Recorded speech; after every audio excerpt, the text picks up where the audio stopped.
Hi everyone, welcome back to the channel. This is Ikram Iman और आज मैं आपको बताने वाली हूँ सबसे important questions colonialism and nationalism in India के आपके अपकमिंग सेमेस्टर एंड एग्जामिनेशन के लिए। जी हाँ, तो बहुत इंपॉर्टेंट वीडियो होने वाला है, इसको लास्ट तक ज़रूर देखना। और इस वीडियो में हम ये भी डिस्कस करेंगे किस तरीके से जो है आपको मोस्ट प्रोबेबल क्वेश्चन एनालाइज करने हैं और last year previous year question पर डिस्कस करेंगे। आंसर राइटिंग के बारे में थोड़ा सा समझेंगे और इसके अलावा जो है मैं आपको बताने वाली हूँ कि मेरा सबसे इंपॉर्टेंट वीडियो जो वन शॉट वीडियो है वो आपको जल्दी मिलने वाला है, जिसमें सारा सिलेबस एक वीडियो में मैं डिस्कस कर दूंगी। और इसके अलावा हर एक चैप्टर का वीडियो जो है मैं ऑलरेडी अपलोड कर चुकी हूँ मेरे चैनल पर। इसकी प्लेलिस्ट जो है मैं अपलोड कर दूंगी मेरे डिस्क्रिप्शन बॉक्स में, वहाँ से आप एक्सेस कर सकते हैं। प्लेलिस्ट में जाकर जो है आप सारे वीडियोस देख सकते हैं। टोटल 5 यूनिट है आपके कोलोनियलिज्म नेशनलिज्म इन इंडिया के, वो सारे हम डिस्कस कर चुके हैं, वहाँ पर जाकर आप चेक कर लीजिएगा। साथ ही साथ सबसे ज़्यादा इंपॉर्टेंट इसके जो हैंड रिटन नोट्स है वो अपलोड कर चुकी हूँ मैं टेलीग्राम चैनल पे, वो आप वहाँ से चेक कर सकते हैं। टेलीग्राम चैनल की लिंक मैं डिस्क्रिप्शन बॉक्स में डाल चुकी हूँ। तो शुरुआत करते हैं। सबसे इंपॉर्टेंट क्वेश्चन यहाँ पर जो मैं एक डिस्कस कर रही हूँ, पहला क्वेश्चन है critically analyse nationalist and subaltern approaches to the study of nationalism in India.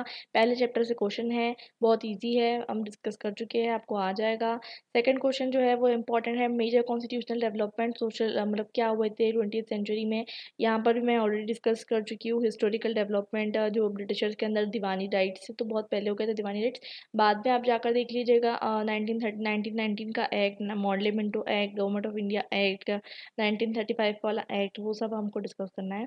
यहाँ पर जो है फैक्टर्स रिस्पॉन्सिबल 1857 का रिवॉल्ट, बहुत इंपॉर्टेंट क्वेश्चन है। Social political economical cultural factors सारे इंक्लूड करने हैं आपको, मैंने समझा चुकी हूँ बहुत अच्छे से इस वीडियो में।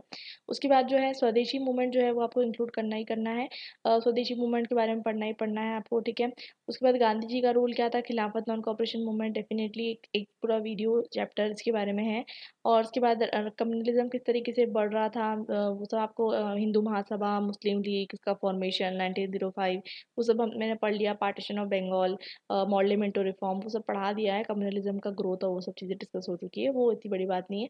विमेन का पूरा रोल जो है उसके बारे में पूरा एक यूनिट है जो हम पढ़ चुके हैं, ठीक है। विमेन और वर्कर्स का रोल और उसका मूवमेंट, उसमें पंडिता रामाबाई, इसमें सरोजिनी नायडू, उसमें बहुत सारी विमेन जो है एमिनेंट जो है हम इसमें कवर कर चुके हैं। उसमें फिर शॉर्ट नोट लिखना है मार्क्सिस्ट पर्सपेक्टिव कॉलोनियलिज्म में, वो इंपॉर्टेंट है। सिविलाइजिंग मिशन जो है वाइट मैन बर्डन वाला, two nation theory, Mohammad Ali Jinnah, tribal movement, last chapter में डिस्कस कर चुके हैं डिफरेंट मूवमेंट्स जो थे। तो ये सबसे ज़्यादा आपके इंपॉर्टेंट टॉपिक्स है। दूसरा क्वेश्चन पर डिस्कस करते हैं।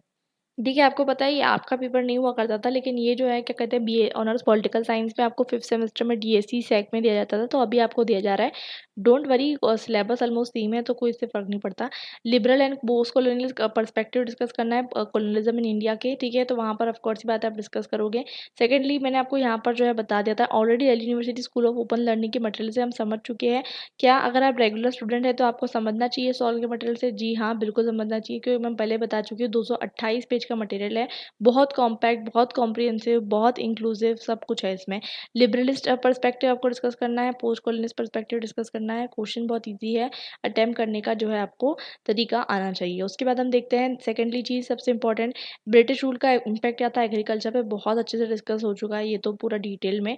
यहाँ पर जो है हमने रूरल इम्पैक्ट डिस्कस किया, एग्रीकल्चर ओवरबर्डन हो गया, लैंड का फ्रेगमेंटेशन हो गया, permanent settlement system, Mahalwari system, सब कुछ डिस्कस हो चुका है, उसमें कोई बड़ी बात नहीं है, ठीक है। आपने अगर नहीं देखे वीडियोस तो अभी जाइए, अभी वीडियोस देखिए, ज़्यादा टाइम नहीं है आपके पास, ठीक है। तो वो हम ऑलरेडी इस वाले चैप्टर में डिस्कस कर चुके हैं, colonial rule and its impact में, impact on agriculture land relation में डिस्कस कर चुके हैं, ठीक है। ये जो है आपका हर एक लेसन पे मैंने एक एक वीडियो बनाया है।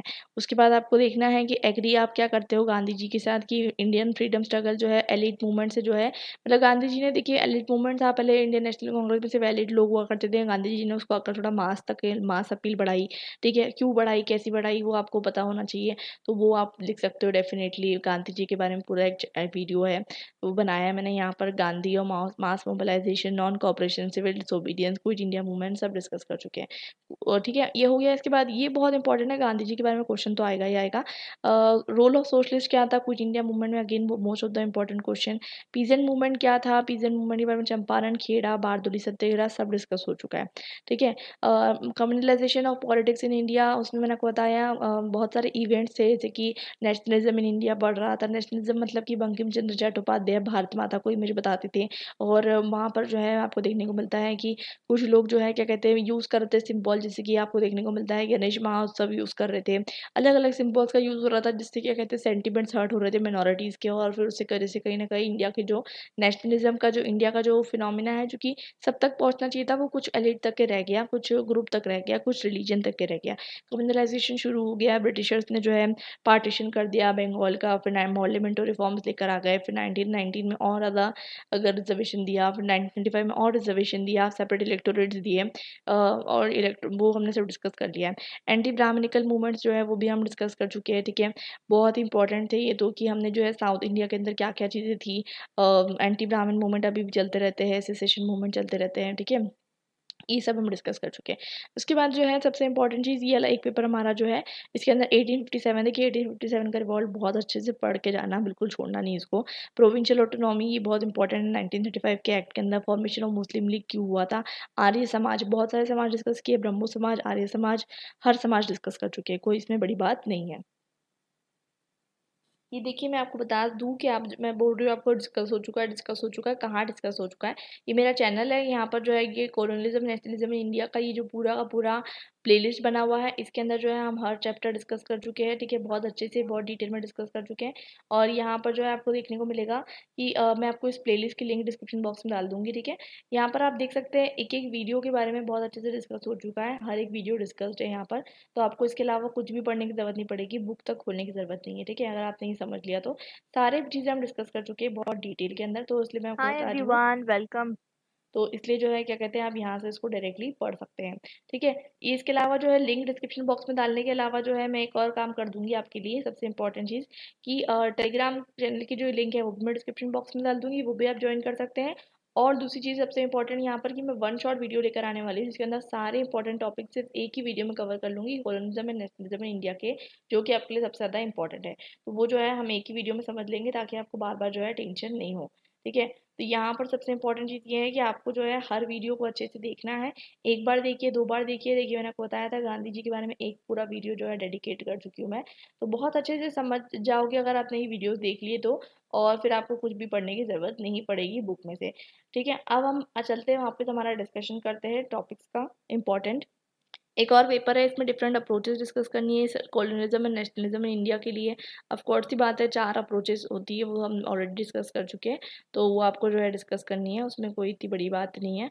ये फर्स्ट चैप्टर से ही क्वेश्चन है वो, ठीक है। कॉलोनिज्म और नेशनलिज्म पे अलग अलग approach, liberalism, Marxism, post colonialism, ठीक है। Impact of British colonialism Indian economy discuss करना है, ये अगेन कोई बड़ी बात नहीं है, मैंने ऑलरेडी पूरा एक चैप्टर जो है इस पर डेडिकेट किया है, एक वीडियो डेडिकेट किया है। Indian national movement mass movement बन गया, देखिए ये क्वेश्चन आता रहता है रिपीटेटिवली, बहुत इंपॉर्टेंट है। आइडियोलॉजिकल इम्पैक्ट क्या था कांग्रेस सोशलिस्ट पार्टी का, ये भी इंपॉर्टेंट क्वेश्चन है। पीजेंट और वर्कर मूवमेंट लास्ट वाला चैप्टर बहुत इंपॉर्टेंट है, 1857 तो छोड़ना ही नहीं, बिल्कुल पढ़कर जाना। इंडियन नेशनलिस्ट का रोल क्या था, मॉडरेट्स थे उस टाइम पर 1905 तक के, उसका क्या रोल था। लिबरल इंटेलिजेंसिया वो पढ़ लिया, रोल ऑफ वुमेन पढ़ लिया, ठीक है। ये है ना कम्युनलिज्म का राइज, देखिए कम्युनलिज्म आ ही रहा है, विमेन आ ही रहा है, ट्राइबल आ ही रहा है, 1857 आ ही रहा है, ठीक है। टू नेशन थ्योरी आ ही रहा है, ये कुछ कुछ चीज़ें आपको समझ में आ जानी चाहिए क्या क्या आ रही है, ठीक है। तो उसके अकॉर्डिंग आपको पढ़ना है। एक और चैप्टर, एक और डिस्कस कर लेते हैं पेपर। देखिए, रिवॉल्ट ऑफ 1857 डेफिनेटली पढ़कर जाना, ठीक है। इस वीडियो में मैंने बहुत अच्छे से एक्सप्लेन किया है आपको, ये वीडियो ज़रूर देख कर जाना। रिवॉल्ट ऑफ 1857 का एक क्वेश्चन कंफर्म समझ लीजिए, ठीक है। तो ये एक क्वेश्चन आपको लिखने के लिए डेफिनेट सी बात है, बचपन में आप 1857 पढ़कर आए हो, लेकिन आपको उतना बेसिक लेवल तो लिखना नहीं है, थोड़ा एडवांस लिखना है। तो आपको एडवांस लेवल लिखने के लिए ये 1 घंटे का मैंने पूरा वीडियो बनाया है, ये आपको हेल्प करेगा, ठीक है। अब यहाँ पर दूसरा पेपर डिस्कस कर लेते हैं। तो ideas of colonialism and nationalism in India, फिर फर्स्ट यूनिट का क्वेश्चन है, ठीक है। यहाँ पर ये वाला तो करना ही करना है। उसके बाद दूसरा देखते हैं, early phase of colonial rule जो है वो कंसोलिडेटिंग पावर करता था थ्रू आइडियोलॉजिकल जस्टिफिकेशन, ये भी आपको करना ही करना है। डेफिनेट सी बात है कि आपको जो है ये वाइट मैन बर्डन वाला थ्योरी बतानी है यहाँ पर, कॉजेज एंड कंसिक्वेंसेज, फिर आ गया 1857, तो उसमें देखिए कॉजेज भी बताने, कंसिक्वेंसेज भी बताने, दोनों चीज़ें कवर करनी है, एक पार्ट नहीं करना है। उसके बाद कॉलोनियल रूल का सोशल क्लासेस पे क्या इम्पैक्ट है, बहुत वास्ट क्वेश्चन है। सोशल क्लासेस में क्या क्या आएगा, रूरल्स भी आ जाएंगे, अर्बन्स भी आ जाएंगे, वीमेन भी आ जाएंगी, ट्राइबल भी आ जाएंगे, वर्कर्स भी आ जाएंगे, सब आ जाएंगे। तो ये सब जो है आपको ये क्या कहते हैं पर्टिकुलरली सेकंड थर्ड यूनिट में मिल जाएगा। यहाँ पर जो है ग्रोथ ऑफ कम्युनल पॉलिटिक्स कैसे होता है, पार्टीशन कैसे होता है वो भी बताना है। गांधी जी का फिर वापस क्वेश्चन आ गया, गांधी जी का एक क्वेश्चन तो फिक्स समझिए। और यहाँ पर जो है रिवॉल्यूशनरी एक्सट्रीमिस्ट का क्या रोल था ये बहुत अच्छे से समझ चुके हैं हम। उसके बाद ज्योतिबा फूले भीमराव अम्बेडकर का क्या रोल था कास्ट के रिगार्डिंग, ये पूरा जो वीडियो था जिसके अंदर हमने सोशल रिफॉर्म मूवमेंट पढ़ा था, राजा राम मोहन रॉय सती के अगेंस्ट, वो सब हमने सब पढ़ लिया था, ब्राह्मण समाज वगैरह। तो वो यहाँ पर समझ चुके हैं हम। पीजेंट एंड ट्राइबल मूवमेंट भी हम समझ चुके हैं और वो भी हम समझ चुके हैं। फिर सोशल रिलीजियस मूवमेंट समझ चुके हैं। गवर्नमेंट ऑफ इंडिया एक्ट बहुत इंपॉर्टेंट है, विमेन का रोल इंपॉर्टेंट है, क्विट इंडिया मूवमेंट बहुत ज़्यादा इंपॉर्टेंट है। देखिए अपार्ट फ्रॉम दैट ये कुछ इन टेक्स्ट क्वेश्चन है वो भी बहुत इंपॉर्टेंट है। तो ये सब में जो सब इन टेक्स्ट क्वेश्चन है ये वन शॉट वीडियो में डिस्कस करूंगी। One shot video most probably आपको एग्जामिनेशन के एक दिन पहले ही मिलेगा, ठीक है। एग्जामिनेशन के एक दिन पहले मिलेगा, तो एक दिन पहले मिलेगा आपको सिर्फ इसलिए कि आपको एग्जामिनेशन के पहले आप जो है कम्प्लीटली प्रिपेयर कर सको अपने आप को कि आपको जो है एग्ज़ाम देना है, और एग्ज़ाम देना है तो आपको जो है सब कुछ आता है।